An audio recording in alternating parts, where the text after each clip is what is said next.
ಶ್ರೀಮತಿ ಅನ್ವಿತಾ ಸೂರ್ಯವಂಶಿ ಭಾಗ 10.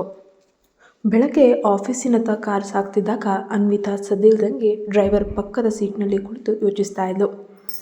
ಒಂದು ವೇಳೆ ಒಬ್ಬ ವ್ಯಕ್ತಿಗೆ ಅಡುಗೆ ಮಾಡೋದು ಮೊದಲಿಂದನೂ ಸ್ವಲ್ಪ ಗೊತ್ತಿಲ್ಲದಿದ್ರೂ ಕೂಡ ಯಾವುದೋ ಅನಿವಾರ್ಯ ಪರಿಸ್ಥಿತಿಗಾಗಿ ಇದ್ದಕ್ಕಿದ್ದಂತೆ ಅಡುಗೆ ಮಾಡೋಕ್ಕೆ ಬಯಸಿದರೆ ಅವ್ರು ಏನು ಮಾಡಬೇಕು ಅಂತ ಅವಳು ಮುಗ್ಧವಾಗಿ ಕೇಳಿದ್ಲು.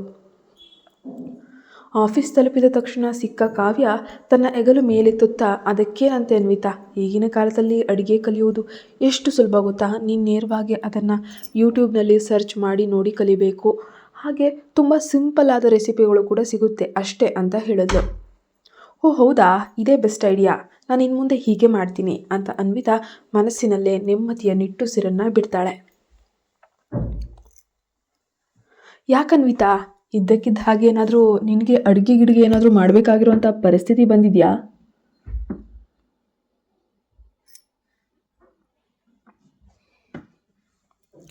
ಹಾಗೇನಿಲ್ಲ ಕಾವ್ಯ, ಸುಮ್ಮನೆ ಕೇಳಿದೆ ಅಂತ ಅನ್ವಿತಾ ಮಾತು ಬದಲಾಯಿಸಲು ಯತ್ನಿಸಿದ್ಲು. ಇವರಿಬ್ಬರು ಮಾತನಾಡುತ್ತಾ ಆಫೀಸ್ ಕಾರಿಡಾರ್ನಲ್ಲಿ ಸಾಗ್ತಿರುವಾಗ ಅವರ ಹಿಂದೆ ನಡೆದು ಬರುತ್ತಿದ್ದ ಇಬ್ಬರು ಆಫೀಸ್ ಹುಡುಗಿಯರ ಸಂಭಾಷಣೆ ಅನ್ವಿತಾಳ ಕಿವಿಗೆ ಬಿತ್ತು. ನಿನಗೆ ವಿಷಯ ಗೊತ್ತಾ, ನಮ್ಮ ಜನರಲ್ ಮ್ಯಾನೇಜರ್ ಪ್ರಿಯಾಳ ಅಮ್ಮನಿಗೆ ಸಡನ್ನಾಗಿ ಹುಷಾರಿಲ್ಲದೆ ನಿನ್ನೆ ರಾತ್ರಿ ಆಸ್ಪತ್ರೆಗೆ ಅಡ್ಮಿಟ್ ಆಗಿದ್ದಾರಂತೆ. ನಮ್ಮ ಬಿಗ್ ಬಾಸ್ ಋಗ್ವೇದ ಸರ್ ಕೂಡ ಇಡೀ ರಾತ್ರಿ ಆಸ್ಪತ್ರೆಯಲ್ಲೇ ಅವಳ ಜೊತೆಗಿದ್ರು. ನೋಡಿಲ್ಲಿ, ಇವತ್ತು ಬೆಳಗ್ಗೆ ನಮ್ಮ ಆಫೀಸ್ ಅಫಿಷಿಯಲ್ ಗ್ರೂಪ್ನಲ್ಲಿ ಯಾರೋ ಒಂದು ಫೋಟೋ ಕೂಡ ಪೋಸ್ಟ್ ಮಾಡಿದ್ದಾರೆ. ಇಬ್ಬರು ಒಬ್ಬರನ್ನೊಬ್ಬರು ಎಷ್ಟು ಗಟ್ಟಿಯಾಗಿ ಅಪ್ಕೊಂಡಿದ್ದಾರೆ ನೋಡು. ಅವರ ಆ ಮಾತುಗಳನ್ನು ಕೇಳ್ತಿದ್ದಾಗೆ ಅನ್ವಿತಾಳ ಹೃದಯ ಒಮ್ಮೆಲೆ ಕರಗಿ ನೀರಾದಂತಾಯಿತು. ಹಾಗಾದರೆ ನಿನ್ನೆ ರಾತ್ರಿ ಋಗ್ವೇದ ತಡವಾಗಿ ಬಂದಿದ್ದಕ್ಕೆ ಆಸ್ಪತ್ರೆಯಲ್ಲಿ ಪ್ರಿಯಾಳ ಜೊತೆ ಕಳೆದಿರುವಂತಹ ಆಪ್ತ ಕ್ಷಣಗಳನ್ನೇ ಕಾರಣನಾ? ಅವಳ ಕಣ್ಣುಗಳು ಕಣ್ಣೀರಿನಿಂದ ತುಂಬಿ ಬಂದವು. ವೇದ್, ನಿನ್ನ ಜೀವನದಲ್ಲಿ ನೀನು ಮನಸ್ಸಿಗೆ ಒಪ್ಪುವ ಹೆಂಡತಿಯಾಗಿ ನಾನು ಬದುಕಲು ಸಾಧ್ಯವೇ ಇಲ್ಲ. ನಿನ್ನ ಹೃದಯದಲ್ಲಿ ಈಗಾಗಲೇ ಪ್ರಿಯಾಳ ಸ್ಥಾನವಿರುವಾಗ ನಾನಿಲ್ಲಿ ಇರುವುದು ತಪ್ಪು. ಇಂದು ಸಂಜೆಯೇ ನಾನು ನಿನ್ನ ಎದುರುಗಡೆ ನಿಂತು ಈ ಮದುವೆ ಬೇಡ ಅಂತ ಹೇಳಿ ವಿಚ್ಛೇದನ ಪಡ್ಕೊಂಡು ನನ್ನ ದಾರಿಯಲ್ಲಿ ನಾನು ಹೊರಟೋಗ್ತೀನಿ ಅಂತ ಅವಳು ಒಳಗೊಳಗೆ ಕಣ್ಣೀರನ್ನು ಹೊರಿಸ್ಕೊಂಡ್ಳು. ಇತ್ತ ಬೆಳಗ್ಗೆ ಬಂಗಲೆಯಲ್ಲಿ ನಡೆದಿದ್ದಂತಹ ಘಟನೆಯೊಂದು ಋಗ್ವೇದನ ಮನಸ್ಸಿನಲ್ಲಿ ಸುಳಿತಾ ಇತ್ತು. ಅನ್ವಿತಾ ಬೆಳಗ್ಗೆ ಉಪಹಾರ ಮುಗಿಸುವ ಹೊತ್ತಿಗೆ ಕೆಲಸದಾಕೆಗೆ ಬಂದು ಎಲ್ಲವನ್ನ ಸ್ವಚ್ಛಗೊಳಿಸ್ತಾಳೆ. ಆಗ ಋಗ್ವೇದ ಈ ಸೇವಕಿಯರತ್ತ ತಿರುಗಿ, ಇಂದು ಸಂಜೆ ನೀವಿಬ್ಬರು ಯಾವುದೇ ಅಡುಗೆ ಮಾಡುವ ಅಗತ್ಯವಿಲ್ಲ, ಆರಾಮಾಗಿ ವಿಶ್ರಾಂತಿ ಪಡೀರಿ. ಇಂದು ರಾತ್ರಿಯ ಭೋಜನವನ್ನು ನಿಮಗಾಗಿ ಮತ್ತು ನನಗಾಗಿ ಅನ್ವಿತಾ ಒಬ್ಬಳೇ ಸಿದ್ಧಪಡಿಸ್ತಾಳೆ ಎಂದು ಆರ್ಡರ್ ಮಾಡ್ತಾನೆ. ಅದನ್ನು ಕೇಳಿದ ತಕ್ಷಣ ಅನ್ವಿತಾಳಿಗೆ ಒಂದು ಕ್ಷಣ ತಲೆ ಸುತ್ತು ಬಂದು ಮೂರ್ಛೆ ಹೋಗುವ ಅಂತ ತಲುಪಿದ್ಲು. ಯಾಕಂದರೆ ಅವಳಿಗೆ ಅಡುಗೆಯ ಆ ಅಕ್ಷರವೂ ತಿಳಿದಿರಲಿಲ್ಲ. ಆದರೆ ಬೆಳಗ್ಗೆ ಅವಳು ಮಾಡಿದ ಅಮೃತದಂತಹ ಫಿಲ್ಟರ್ ಕಾಫಿಯ ರುಚಿಗೆ ಸಂಪೂರ್ಣವಾಗಿ ಫಿದಾ ಆಗಿಬಿಟ್ಟಿದ್ದಾನೆ ಋಗ್ವೇದ. ಅನ್ವಿತಾಳಿಗೆ ಅದ್ಭುತವಾಗಿ ಅಡುಗೆ ಮಾಡಲು ಬರುತ್ತದೆ ಅಂತ ಹೇಳಿ ತಪ್ಪಾಗಿ ತಿಳಿಯುವಂತೆ ಭಾವಿಸಿ ಅವಳ ಕೈಯಿಂದಲೇ ರುಚಿಯಾದ ಊಟ ಸವಿಬೇಕು ಅನ್ನೋ ರೊಮ್ಯಾಂಟಿಕ್ ಯೋಜನೆಯೊಂದಿಗೆ ಈ ಮಾಸ್ಟರ್ ಪ್ಲ್ಯಾನನ್ನು ರೂಪಿಸ್ತಾನೆ. ಖಂಡಿತವಾಗಿಯೂ ಈ ಪ್ಲ್ಯಾನ್ ಇಂದು ಸಂಜೆ ಅವನಿಗೆ ದೊಡ್ಡ ತಿರುಗುಬಾಣವಾಗಲಿದೆ ಎಂಬ ಸಣ್ಣ ಸುಳಿವು ಕೂಡ ಆ ಮಹಾ ಮೇಧಾವಿ MDಗೆ ಇರಲೇ ಇರಲಿಲ್ಲ. ಋಗ್ವೇದ ತನ್ನ ಕಾರ್ನಲ್ಲಿ ಆಫೀಸಿಗೆ ಹೋದರೆ ಅವನ ಆದೇಶದಂತೆ ಫ್ಯಾಮಿಲಿ ಡ್ರೈವರ್ ಅನ್ವಿತಾಳನ್ನು ಸುರಕ್ಷಿತವಾಗಿ ಕಚೇರಿಯ ಬಳಿ ತಂದು ಬಿಟ್ಟಿರ್ತಾನೆ. ಮಧ್ಯಾಹ್ನದ ಊಟದ ವಿರಾಮ ಅಂದರೆ ಲಂಚ್ ಬ್ರೇಕು. ಕಾವ್ಯ, ನನಗೆ ನಿನ್ನಿಂದ ಒಂದು ತುರ್ತು ಸಹಾಯ ಬೇಕಾಗಿದೆ. ಇಬ್ಬರು ಆಫೀಸ್ ಕ್ಯಾಂಟೀನ್ನ ಒಂದು ಮೂಲೆಯಲ್ಲೊಂದರಲ್ಲಿ ಕುಳಿತು ಊಟವನ್ನು ಮಾಡ್ತಾ ಇದ್ದಾಗ ಅನ್ವಿತಾ ಅತ್ಯಂತ ಗಂಭೀರವಾಗಿ ಕೇಳಿದ್ಲು. ಕಾವ್ಯ ತನ್ನ ಕೂದಲನ್ನು ಸ್ಟೈಲ್ ಆಗಿ ಕೆದರುತ್ತಾ ಉತ್ಸಾಹದಿಂದ ಯಾವುದೇ ಮುಜುಗರ ಇಲ್ಲದೆ ಧೈರ್ಯವಾಗಿ ಮಾತಾಡನ್ವಿತಾ, ಈ ಕಾವ್ಯಾಳ ಬಳಿ ಜಗತ್ತಿನ ಎಲ್ಲ ಕಠಿಣ ಪ್ರಶ್ನೆಗಳಿಗೂ ಕೂಡ ಸೂಪರ್ ಆದ ಪರಿಹಾರ ಉತ್ತರಗಳುಂಟು ಎಂದು ನಕ್ಕಳು. ಹೇ, ನನಗೂ ಆ ಫೋಟೋನ ತೋರಿಸ್ತೀಯಾ? ಆ ಹುಡುಗಿಯರ ಮಾತುಗಳನ್ನು ಕೇಳಿದ ಕಾವ್ಯ ತಕ್ಷಣ ಕುತೂಹಲದಿಂದ ಅವರ ಸೀಟಿನ ಬಳಿಗೆ ಹೋಗ್ತಾಳೆ.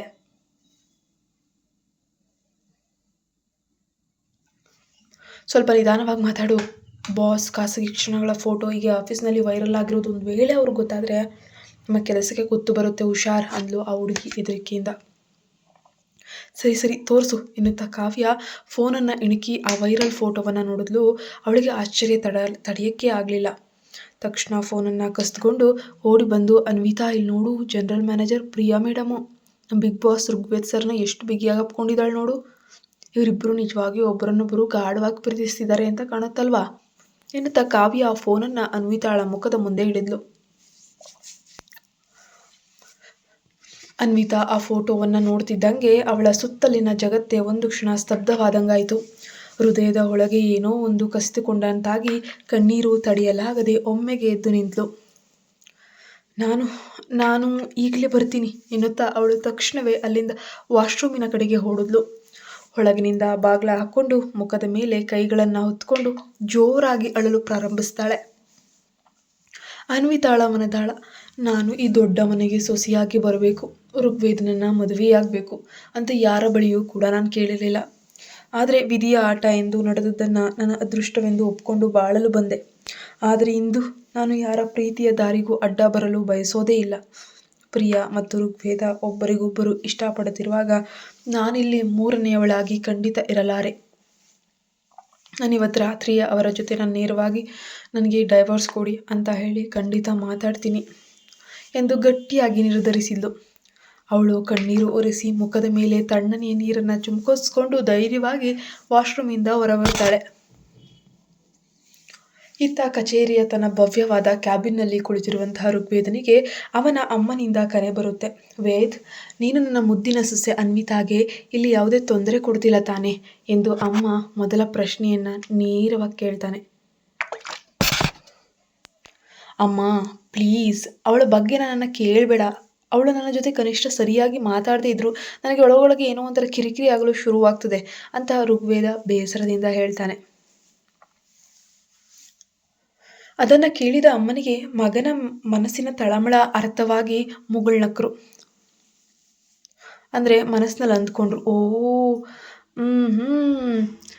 ಅಂದರೆ ಹೆಂಡತಿ ಮಾತಾಡ್ತಿಲ್ಲ ಅಂತ ಹೇಳಿಬಿಟ್ಟು ಯಾರೋ ಒಬ್ಬರಿಗೆ ಒಳಗೊಳಗೆ ಬಹಳ ವಿಪರೀತ ಬೇಜಾರು ಸಂಕಟ ಆಗ್ತಿದೆ. ಅಂದರೆ ನನ್ನ ಮಗನ ಮನಸ್ಸಿನಲ್ಲೂ ಪ್ರೀತಿ ಅನ್ನೋ ಶುರುವಾಗಿದೆ ಅಂತ ಆಗ್ತಿದೆ.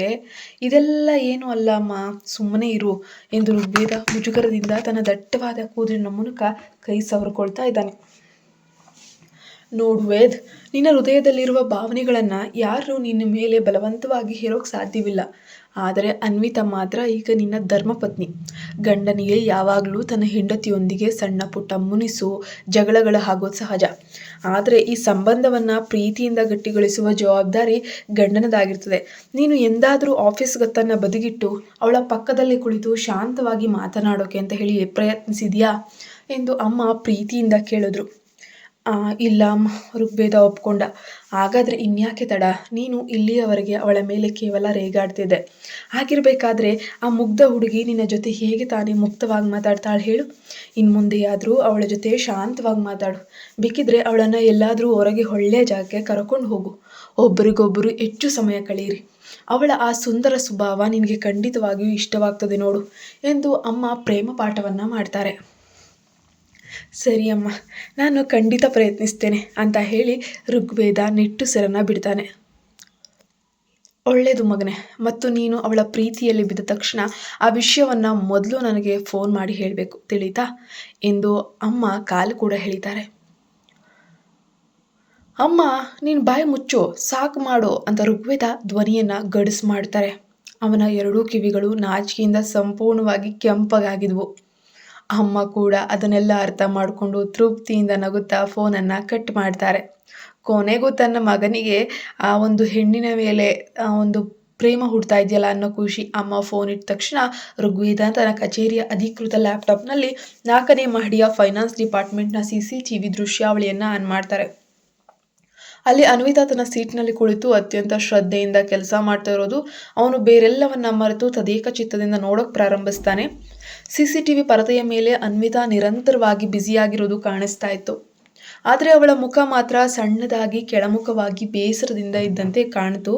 ಬಹುಶಃ ಇಡೀ ದಿನದ ಕೆಲಸದ ಒತ್ತಡ ಇರಬಹುದು ಅಂತ ಅಂದ್ಕೊಂಡು ಋಗ್ವೇದ ಸ್ವಲ್ಪ ಹೊತ್ತು ಅವಳನ್ನೇ ನೋಡಿ ಅನಂತರ ತನ್ನ ಕಚೇರಿಯ ಕೆಲಸಗಳನ್ನು ಮಾಡೋಕ್ಕೆ ಪ್ರಾರಂಭಿಸ್ತಾನೆ. ಸಂಜೆ ಸರಿಯಾಗಿ 6 ಗಂಟೆಗೆ ಡ್ರೈವರ್ ಅನ್ವಿತಾಳನ್ನು ಬಂಗಲೆಗೆ ಕರೆತಂದು ಬಿಡ್ತಾರೆ. ಅವಳು ನೇರವಾಗಿ ಮೇಲಿನ ಮಹಡಿಗೆ ಬಂದು ಬೇಗನೆ ಫ್ರೆಶ್ ಅಪ್ ಆಗಿ ತಳಮಳಿಸ್ತಿರುವಂತಹ ಹೃದಯದೊಂದಿಗೆ ಅಡುಗೆ ಮನೆಗೆ ಹೆಜ್ಜೆ ಹಾಕ್ತಾಳೆ. ಅಯ್ಯೋ ದೇವರೇ, ನನ್ನ ಇಡೀ ಲೈಫ್ನಲ್ಲಿ ಅಡುಗೆ ಮನೆಗೆ ಬಂದು ನಿಲ್ಲುತ್ತಿರುವುದು ಇದೇ ಮೊದಲು. ನೀನೇ ನನಗೆ ದಾರಿ ತೋರಿಸಬೇಕು ಅಂತ ಭಯಭೀತಳಾಗಿ ಒಳಗಿರುವಂತಹ ದೇವರನ್ನು ಸ್ಮರಿಸುತ್ತಾ ಸುತ್ತಲೂ ನೋಡಿದ್ಲು. ಅವಳು ಮೆಲ್ಲನೆ ಫ್ರಿಡ್ಜ್ ಬಾಗಿಲು ತೆರೆದಾಗ ಅಲ್ಲಿ ಸಾಲಾಗಿ ಜೋಡಿಸಲ್ಪಟ್ಟಿದ್ದಂತಹ ಎಲ್ಲ ತರಕಾರಿಗಳು ತನ್ನ ಮುಗ್ಧತೆಯನ್ನು ನೋಡಿ ಅಣಕಿಸಿ ನಗುತ್ತಿರುವಂತೆ ಅವಳಿಗೆ ಭಾಸವಾಯಿತು. ಬೇರೆ ವಿಧಿ ಇಲ್ಲದೆ ಅವಳು ತಕ್ಷಣವೇ ಮೊಬೈಲನ್ನು ತೆಗೆದು ಕಾವ್ಯ ಹೇಳಿದ ಹಾಗೆ ಯೂಟ್ಯೂಬ್ನಲ್ಲಿ ವಿಡಿಯೋಗಳನ್ನು ಪ್ಲೇ ಮಾಡಿಕೊಳ್ಳುತ್ತಾ ಒಂದೊಂದಾಗಿ ಅಡುಗೆ ಮಾಡಲು ಪ್ರಾರಂಭಿಸಿದ್ಲು. ರಾತ್ರಿ ಸರಿಯಾಗಿ 8 ಗಂಟೆಗೆ ಋಗ್ವೇದ ಮನೆಗೆ ಬರ್ತಾನೆ. ಇವತ್ತು ಏನೇ ಆದರೂ ಕೂಡ ಅನ್ವಿತಾ ಜೊತೆ ಶಾಂತವಾಗಿ ಮಾತಾಡಲೇಬೇಕು ಅಂತ ಅವನು ದಾರಿಯುದ್ದಕ್ಕೂ ಗಟ್ಟಿಯಾಗಿ ನಿರ್ಧರಿಸ್ತಾನೆ. ಅಮ್ಮ ಅಷ್ಟೊಂದು ಪ್ರೀತಿಯಿಂದ ಸಂಸಾರದ ಪಾಠ ಹೇಳ್ಕೊಟ್ಟಿರುವಾಗ ತಾನು ಹೆಂಡತಿಯ ಮನಸ್ಸನ್ನು ಗೆಲ್ಲಲು ಒಮ್ಮೆ ಯಾಕೆ ಪ್ರಯತ್ನಿಸಬಾರ್ದು ಅಂತ ಅವನ ಹೃದಯ ಹಂಬಲಿಸುತ್ತೆ. ಬಂಗಲೆಯ ಕರೆಗಂಟೆ ಬಾರಿಸ್ತಾ ಇದ್ದಾಗೆ ಅನ್ವಿತಾಗೆ ಅವನು ಬಂದಿದ್ದಾನೆ ಅನ್ನೋದು ಅರಿವಾಯಿತು. ಅವಳು ಒಮ್ಮೆ ಗಡಿಬಿಡಿಯಿಂದ ಇಡೀ ಅಡಿಗೆ ಮನೆಯತ್ತ ಕಣ್ಹಾಯಿಸಿದಾಗ ಅಲ್ಲಿ ಯಾವುದೋ ಒಂದು ದೊಡ್ಡ ಬಿರುಗಾಳಿ ಹಾದು ಹೋದಂತೆ ಪ್ರತಿಯೊಂದು ವಸ್ತುಗಳು ಚಲ್ಲಾಪಿಲ್ಲಿಯಾಗಿ ಬಿದ್ದಿದ್ವು. ಆದರೂ ಅವಳು ತನಗಿದ್ದ ಅಲ್ಪ ಜ್ಞಾನದಲ್ಲಿ ಕಷ್ಟಪಟ್ಟು ಒಂದಷ್ಟು ಅಡುಗೆಯನ್ನು ಸಿದ್ಧಪಡಿಸ್ತಾಳೆ.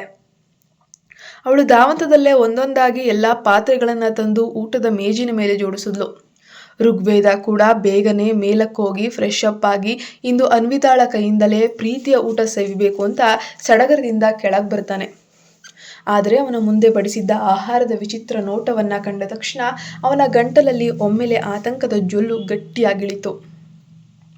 ರಾತ್ರಿ ಹೆಂಡತಿ ಮಾಡುವ ಅಡುಗೆಯನ್ನು ಹೊಟ್ಟೆ ತುಂಬ ಚೆನ್ನಾಗಿ ತಿನ್ಬೇಕನ್ನೋ ಆಸೆಯಿಂದ ಆ ಮಹಾಮೇಧಾವಿ ಮಧ್ಯಾಹ್ನ ಆಫೀಸ್ನಲ್ಲಿ ತುಂಬ ಕಡಿಮೆ ಊಟ ಮಾಡ್ತಾನೆ. ಈಗ ತೀವ್ರವಾದ ಹಸಿವಿನಿಂದ ಬಂದವನಿಗೆ ಮುಂದಿರುವ ಆ ದೃಶ್ಯವನ್ನು ನೋಡಿದಾಗ ಕೈಕಾಲುಗಳೇ ನಡುಗಲು ಪ್ರಾರಂಭಿಸ್ತವೆ. ಮೈ ಗಾಡ್, ಇಷ್ಟು ವಿಚಿತ್ರವಾದ ಕೊಳಕಾದ ಆಹಾರವನ್ನು ಈ ಜಗತ್ತಿನಲ್ಲಿ ಯಾರಾದರೂ ಬೇಯಿಸಲು ಸಾಧ್ಯವೇ ಎಂದು ಅವನು ಮನಸ್ಸಿನಲ್ಲಿ ಬಹಳ ಆಶ್ಚರ್ಯ ಪಡ್ತಾನೆ. ಒಂದು ಕ್ಷಣ ಗಾಬರಿ ಕೂಡ ಆಗ್ಬಿಡ್ತಾನೆ. ಅನ್ವಿತಾ ಅವನ ಪಕ್ಕದಲ್ಲೇ ಪಾಪ ಏನೋ ದೊಡ್ಡ ಅಪರಾಧ ಮಾಡಿರೋ ಥರ ಅಪರಾಧಿಯಂತೆ ತಲೆ ತಗ್ಗಿಸಿ ನಿಂತಿದ್ಲು. ತಾನೇ ಇಷ್ಟೊಂದು ಶ್ರಮವಹಿಸಿ ಯೂಟ್ಯೂಬ್ ನೋಡಿ ತಯಾರಿಸಿದ ಆಹಾರವನ್ನು ಅವನು ಮೊದಲ ತುತ್ತು ತಿನ್ನುವುದನ್ನೇ ಅವಳು ತನ್ನ ಉಸಿರನ್ನು ಬಿಗಿ ಹಿಡಿದು ಕಾಯ್ತಾ ಇದ್ಲು. ಆ ಗದ್ದಲದ ನಡುವೆ ಅವಳಿಗೆ ತಾನು ಯೋಚಿಸಿದಂತಹ ವಿಚ್ಛೇದನ ಡೈವೋರ್ಸ್ ವಿಷಯವನ್ನು ಸದ್ಯಕ್ಕೆ ಹೇಗೆ ಪ್ರಸ್ತಾಪಿಸಬೇಕು ಅಂತಲೂ ಅರ್ಥ ಆಗಲಿಲ್ಲ. ಋಗ್ವೇದ ಒಂಚೂರು ಧೈರ್ಯ ಮಾಡಿ ಪ್ಲೇಟ್ನಲ್ಲಿದ್ದಂತಹ ಒಂದು ವಿಚಿತ್ರವಾಗಿ ಬೆಂದಿರುವಂತಹ ಆಮ್ಲೆಟ್ನ ಒಂದು ಸಣ್ಣ ತುಂಡನ್ನು ಕತ್ತರಿಸಿ ತನ್ನ ಬಾಯಿಗೆ ಹಾಕ್ಕೊಳ್ತಾನೆ.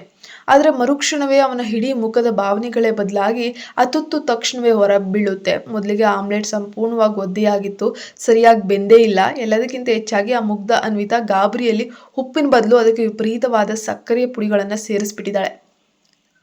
ಅದರಲ್ಲಿ ಯಾವುದೇ ರೀತಿಯ ಮಸಾಲೆಗಳ ಸಣ್ಣ ಸುಳಿವು ಕೂಡ ಇರಲಿಲ್ಲ, ಒಂದು ಆನಿಯನ್ ಇರಲಿಲ್ಲ, ಒಂದು ಖಾರ ಇರಲಿಲ್ಲ. ಅವನ ಆ ಕೋಪದ ಮತ್ತು ಹುಚ್ಚುಮುಖದ ಎಕ್ಸ್ಪ್ರೆಷನ್ ನೋಡಿದ ತಕ್ಷಣ ಅನ್ವಿತಾಗೆ ತಾನು ಅಡುಗೆಯಲ್ಲಿ ಏನೋ ದೊಡ್ಡ ಅನರ್ಥ ಮಾಡಿದ್ದೀನಿ ಅನ್ನೋದು ಪಕ್ಕ ಮನವರಿಕೆ ಆಯಿತು.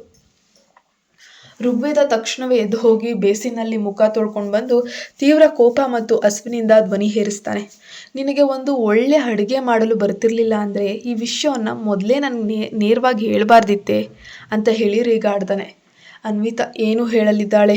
ಅವಳ ಆ ತೀಕ್ಷ್ಣ ನೋಟ, ಹಸುವಿನ ಅಬ್ಬರದ ಮುಂದೆ ಅವಳಿಗೆ ತನ್ನ ನಾಲಿಗೆಯನ್ನು ಬಗಿ ಹಿಡಿದು ಮೌನವಾಗಿ ಕಣ್ಣೀರು ಹಾಕೋದನ್ನು ಬಿಟ್ಟು ಬೇರೆ ದಾರಿನೇ ಇರಲಿಲ್ಲ. ಛೆ ಬಿಡು, ನಾನು ಈಗಲೇ ಹೊರಗಿನಿಂದ ಆರ್ಡರ್ ಮಾಡ್ತೀನಿ ಎಂದು ಋಗ್ವೇದ ಸಿಟ್ಟಿನಿಂದಲೇ ತನ್ನ ಮೊಬೈಲನ್ನು ಹೊರತೆಗೆದು ತಕ್ಷಣ ಸೆಕ್ಯೂರಿಟಿ ಗಾರ್ಡ್ಗೆ ಕರೆ ಮಾಡಿ ಹೊರಗಿನ ಹೋಟೆಲ್ನಿಂದ ಊಟ ತರಿಸಲು ಆದೇಶಿಸ್ತಾನೆ. ಅಡುಗೆ ಮನೆಯಲ್ಲಿದ್ದ ಆ ಹಾಳಾದ ಆಹಾರದ ಪಾತ್ರೆಗಳನ್ನೆಲ್ಲ ಒಂದೊಂದಾಗಿ ಒಳಗೆ ಎತ್ತಿಡುತ್ತಾ ಹೊರಗೆ ಹೋಗಿ ಅವನ ಎದುರು ಹೇಗೆ ನಿಲ್ಲಬೇಕು, ಹಾಗೆ ವಿಚ್ಛೇದನ ಡೈವೋರ್ಸ್ ವಿಷಯವನ್ನು ಹೇಗೆ ಪ್ರಸ್ತಾಪಿಸಬೇಕು ಅಂತ ಅನ್ವಿತಾ ತಳಮಳಿಸ್ತಾ ಯೋಚನೆ ಮಾಡ್ತಾನೆ ಇದ್ಲು. ಇಲ್ಲಿ ಪರಿಸ್ಥಿತಿ ಸಂಪೂರ್ಣವಾಗಿ ಉಲ್ಟಾಗಿದೆ. ಒಂದು ಕಡೆ ಋಗ್ವೇದ ಅನ್ವಿತಾ ಜೊತೆ ಮಾತಾಡೋಕ್ಕೆ ತನ್ನ ಅಹಂಕಾರನೆಲ್ಲ ಬದಿಗಿಟ್ಬಿಟ್ಟು ಒಂದು ಚಾನ್ಸ್ ಕೊಡಬೇಕು ತಮ್ಮ ಒಂದು ಲೈಫ್ಗೆ, ಅಮ್ಮ ಹೇಳ್ದಂಗೆ ನಮ್ಮ ದಾಂಪತ್ಯದ ಸಂಬಂಧಕ್ಕೆ ಒಂದು ಸುಂದರ ಅವಕಾಶವನ್ನು ನೀಡಲೇಬೇಕು ಅಂತ ತನ್ನ ದುರಹಂಕಾರವನ್ನು ಪಕ್ಕಕ್ಕಿಟ್ಟು ತುಡಿತಾ ಇದ್ದಾನೆ. ಆದರೆ ಇನ್ನೊಂದು ಕಡೆ ಅನ್ವಿತಾ ಇಲ್ಲಿವರೆಗೆ ಅವನ ರೇಗಾಟಕ್ಕೆ ಎದುರಿ ಸರಿಯಾಗೂ ಮಾತಾಡದೆ ಈಗ ನೇರವಾಗಿ ತನ್ನ ಒಡೆದ ಹೃದಯದ ನೋವಿನಿಂದ ವಿಚ್ಛೇದನ ಕೇಳೇ ಬಿಡಬೇಕು ಅಂತ ಹೇಳಿ ಸಿದ್ಧವಾಗಿ ನಿಂತಿದ್ದಾಳೆ. ವಿಧಿಯ ಆಟ ಮುಂದೆ ಯಾವ ತಿರುವು ಪಡೆಯಲಿದೆ ಗೊತ್ತಿಲ್ಲ. ಸೋಫಾದ ಮೇಲೆ ಕುಳಿತಿರುವಂತಹ ಋಗ್ವೇದನಿಗೆ ಇದ್ದಕ್ಕಿದ್ದಂತೆ ಒಂದು ಏನೋ ನೆನಪಾಯಿತು. ತಕ್ಷಣ ತನ್ನ ಐಫೋನನ್ನು ಹೊರತೆಗೆದ, ಗೂಗಲ್ ಸರ್ಚ್ ಬಾರ್ನಲ್ಲಿ ನಾವು ನಿಜವಾಗಿಯೂ ಒಬ್ಬರನ್ನು ಪ್ರೀತಿಸ್ತಾ ಇದ್ದೀವಿ ಅಂತ ಕಂಡುಹಿಡಿಯೋದು ಹೇಗೆ? How to know if you are in love ಅಂತ ಟೈಪ್ ಮಾಡಿ ಹುಡುಕ್ತಾನೆ. ಕೆಳಗೆ ಸಾಲು ಸಾಲಾಗಿ ನೂರಾರು ಸೈಕಾಲಜಿ ಫಲಿತಾಂಶಗಳು ಮೂಡಿಬಂದವು. ಅದನ್ನು ಓದ್ತಿದ್ದಂಗೆ ಅವನ ತಲೆಯು ಸುತ್ತಿದಂಗಾಯಿತು. ಅದರ ಪ್ರತಿಯೊಂದು ವೆಬ್ಸೈಟ್ನಲ್ಲೂ ಸಾಮಾನ್ಯವಾಗಿ ಕಾಣಿಸಿದ ಅವನ ಮನಸ್ಸಿಗೆ ಸರಿಹೊಂದುವ ಒಂದು ಸಾಲು ಅವನ ಕಣ್ಣಿಗೆ ಬೀಳುತ್ತೆ. ಅದೇನಪ್ಪ ಅಂದರೆ, ನಿಮ್ಮ ಕಣ್ಣುಗಳನ್ನು ನಿಧಾನವಾಗಿ ಮುಚ್ಚಿ, ಆ ಕಣ್ಣುಗಳು ನಿಮಗೆ ಅರಿಯದಂತೆ ಯಾರು ಮೊದಲು ನೆನಪಾಗ್ತಾರೋ ಆ ವ್ಯಕ್ತಿಯ ಮುಖ ನಿಮ್ಮ ಕಣ್ಣ ಮುಂದೆ ಬಂದರೆ ನೀವು ಅವರನ್ನು ತುಂಬ ಪ್ರೀತಿಸ್ತಾ ಇದ್ದೀರಿ ಅಂತ ಅರ್ಥ. ಋಗ್ವೇದ ಫೋನನ್ನು ಪಕ್ಕಕ್ಕಿಟ್ಟು ದೀರ್ಘವಾಗಿ ಉಸಿರನ್ನು ತೆಗೆದುಕೊಂಡು ತನ್ನ ಚಡಪಡಿಸ್ತಿದ್ದ ಮನಸ್ಸನ್ನು ಶಾಂತಗೊಳಿಸ್ಕೊಳ್ಳುತ್ತಾ ಮೆಲ್ಲನೆ ಕಣ್ಣುಗಳನ್ನು ಮುಚ್ಚೋಕ್ಕೆ ಟ್ರೈ ಮಾಡ್ದ. ಆಶ್ಚರ್ಯ ಅಂದರೆ ಮರುಕ್ಷಣವೇ ಆ ಕತ್ತಲೆಯ ಪರದೆಯ ಹಿಂದೆ ಪ್ರಿಯಾಳ ಮುಖ ಬರಲೇ ಇಲ್ಲ. ಬದಲಾಗಿ ತನಗಾಗಿ ಅಂದರೆ ಹೆದರಿಕೆಯಿಂದ ಬಸ್ ಸ್ಟ್ಯಾಂಡ್ನಲ್ಲಿ ಕಂಬಳಿ ಸುತ್ತಕೊಂಡು ನಿಂತಿರುವಂತಹ ಮುಗ್ಧ ಅನ್ವಿತಾಳ ಆ ಭಯಭೀತ ಸುಂದರವಾದ ಮುಖವೇ ಅವನ ಕಣ್ಣುಗಳ ಮುಂದೆ ಪ್ರತ್ಯಕ್ಷವಾಗ್ತಾ ಇದೆ. ಅವನು ಒಮ್ಮೆಲೆ ಗಾಬರಿಯಿಂದ ತನ್ನ ಕಣ್ಣುಗಳನ್ನು ಅಗಲವಾಗಿ ತೆರೀತಾನೆ. ಋಗ್ವೇದನಿಗೆ ಗೂಗಲ್ ಸರ್ಚ್ ಫಲಿತಾಂಶಗಳೆಲ್ಲ ಬದಲಾಗಿ ತನ್ನ ಸ್ವಂತ ಹೃದಯವೇ ತನಗೆ ಅನ್ವಿತಾಳ ಮೇಲೆ ಪ್ರೀತಿ ಮೂಡಿರುವಂತಹ ಒಂದು ವಿಷಯವನ್ನು ಕೂಗಿ ಹೇಳುತ್ತಿರುವುದು ಅವನಿಗೆ ಅರ್ಥವಾಗೋಕ್ಕೆ ಶುರುವಾಗುತ್ತೆ. ಅವನು ತನ್ನ ಪ್ರೀತಿಯನ್ನು ಒಪ್ಕೊಳ್ಳುವಂತಹ ಮುನ್ನವೇ ಅನ್ವಿತಾ ಈಗ ಡೈವರ್ಸ್ ಕೊಡೋಕ್ಕೆ ಎದುರು ಬಂದು ನಿಂತಿದ್ದಾಳೆ. ಅಷ್ಟರಲ್ಲಿ ಅನ್ವಿತಾ ನಿಧಾನವಾಗಿ ಹೆಜ್ಜೆ ಹಿಡುತ್ತಾ ಅವನ ಬಳಿ ಬಂದು ಅವಳ ಮುಖದಲ್ಲಿದ್ದ ಗಾಂಭೀರ್ಯ ನೋಡಿ ಋಗ್ವೇದ, ಹಾಂ ಅನ್ವಿತಾ ಕುಳಿತುಕೋ, ನಿನ್ನ ಹತ್ರ ಸ್ವಲ್ಪ ಮಾತಾಡಬೇಕಿತ್ತು ಅಂತಲೂ ಹೇಳ್ತಾನೆ. ಅವನ ಶಾಂತ ಧ್ವನಿ ಅನ್ವಿತಾಳಿಗೆ ಸ್ವಲ್ಪ ಸಮಾಧಾನ ತರುತ್ತೆ. ನನಗೂ ಒಂದು ಮಾತು ಹೇಳಬೇಕಿದೆ ಅಂತ ಹೇಳ್ತಾಳೆ ಅನ್ವಿತಾ ಧೈರ್ಯವಾಗಿ. ಮಾತಾಡು ಅಂತ ಋಗ್ವೇದ ಅವಳನ್ನೇ ನೋಡ್ತಾ ಇದ್ದಾನೆ. ಅನ್ವಿತಾ ತನ್ನ ಒಳಗೆ ಅಡಗಿದ್ದಂತಹ ಎಲ್ಲ ನೋವನ್ನು ಒಂದೇ ಉಸಿರಿನಲ್ಲಿ ಹೊರಹಾಕೋಕ್ಕೆ ನಿರ್ಧರಿಸ್ತಾಳೆ. ನೋಡಿ, ನಿಮಗೆ ನನ್ನಿಂದ ಏನಾದರೂ ಸಮಸ್ಯೆಗಳಾಗಿದ್ದರೆ ಅಥವಾ ನಿಮ್ಮ ಜೀವನದಲ್ಲಿ ಬೇರೆ ಯಾರಾದರೂ ಇದ್ದರೆ ಹಾಗಾದರೆ ನಾವು ಪರಸ್ಪರ ಒಪ್ಪಿಗೆಯಿಂದ ವಿಚ್ಛೇದನ ಪಡೆಯಬಹುದಲ್ವಾ ಎಂದು ನೇರವಾಗಿಯೇ ಹೇಳಿಬಿಡ್ತಾಳೆ. ವಿಚ್ಛೇದನ ಏನು? ಅಲ್ಲಿಯವರೆಗೆ ಶಾಂತವಾಗಿದ್ದ ಋಗ್ವೇದನ ಕಣ್ಣುಗಳು ಆ ವಿಚ್ಛೇದನ ಎಂಬ ಪದವನ್ನು ಕೇಳ್ತಾ ಇದ್ದಾಗೆ ಕ್ರಮೇಣವಾಗಿ ಕ್ರೋಧದಿಂದ ಕೆಂಪಗಾಗಕ್ಕೆ ಪ್ರಾರಂಭಿಸ್ತವೆ. ನಾನು ಕೇವಲ ವಿಚ್ಛೇದನ ಪಡೆಯೋದಕ್ಕೋಸ್ಕರ ನಿನ್ನನ್ನು ಮದುವೆಯಾಗಿದ್ದೇನೆ ಅಂತ ನೀನು ಭಾವಿಸಿದ್ಯಾ ಅಂತ ಹೇಳಿ ಸಿಂಹದಂತೆ ಗರ್ಜಿಸ್ತಾನೆ ಋಗ್ವೇದ. ಇಲ್ಲಿಯವರೆಗೂ ಬಹಳ ಶಾಂತವಾಗಿ ತಿಳಿ ನೀರಿನ ಹಾಗೆ ಇದ್ದವನ ಮುಖ ಈಗ ಕೆದರಿದ ಕೆಸರಿನಂತಾಗಿದೆ. ಕೋಪದ ಆವೇಶದಲ್ಲಿ ಒಮ್ಮೆಗೆ ಅವಳ ಕೈಗಳನ್ನು ಹಿಡಿದು ಸೋಫಾದ ಮೇಲೆ ತಳ್ತಾನೆ ಮತ್ತು ತಕ್ಷಣವೇ ತಾನು ಅವಳ ಮೇಲಕ್ಕೆ ವಾಲಿ ಅವಳನ್ನು ಸಂಪೂರ್ಣವಾಗಿ ತನ್ನ ಹತೋಟಿಗೆ ತಗೊಳ್ತಾನೆ. ಅವನ ಆ ಸಡನ್ ಆವೇಶಕ್ಕೆ ಅನ್ವಿತಾ ಒಂದು ಕ್ಷಣ ಉಸಿರಾಡುವುದನ್ನು ಮರೆತು ಸ್ತಬ್ಧಳಾಗ್ತಾರೆ. ಇಬ್ಬರ ಹೃದಯದ ಬಡಿತಗಳು ಜೋರಾಗಿದ್ವು. ಅವರ ಪರಸ್ಪರರ ಬಿಸಿ ಉಸಿರನ್ನು ಮುಖದ ಮೇಲೆ ಸ್ಪಷ್ಟವಾಗಿ ಅನುಭವಿಸ್ತಾ ಇದ್ರು. ಅನ್ವಿತಾಳ ಇಡೀ ಜೀವನದಲ್ಲಿ ಅವಳು ಯಾವುದೇ ಒಬ್ಬ ಹುಡುಗನಿಗೆ ಇಷ್ಟೊಂದು ಹತ್ತಿರವಾಗಿ ಇಷ್ಟು ನಿಕಟವಾಗಿ ಬಂದಿದ್ದು ಇದೇ ಮೊದಲ ಬಾರಿಯಾಗಿತ್ತು. ಅವಳ ಇಡೀ ಶರೀರ ನಡುಗ್ತಾ ಇತ್ತು. ನನ್ನ ಎದುರು ನಿಂತು ಡೈವೋರ್ಸ್ ಹೇಳೋಕೆ ನಿನಗೆ ಎಷ್ಟು ಧೈರ್ಯ ಇರಬೇಕು ಅನ್ವಿತಾ ಎಂದು ಋಗ್ವೇದ ಅವಳ ನಾಜೂಕಾದ ಕೈಗಳನ್ನು ಗಟ್ಟಿಯಾಗಿ ಹಿಡ್ಕೊಂಡ್ಬಿಟ್ಟ. ನೇರವಾಗಿ ಅವಳ ಎದುರಿದ ಕಣ್ಣುಗಳನ್ನೇ ತದೇಕ ಚಿತ್ತದಿಂದ ನೋಡ್ತಾ ಇದ್ದ.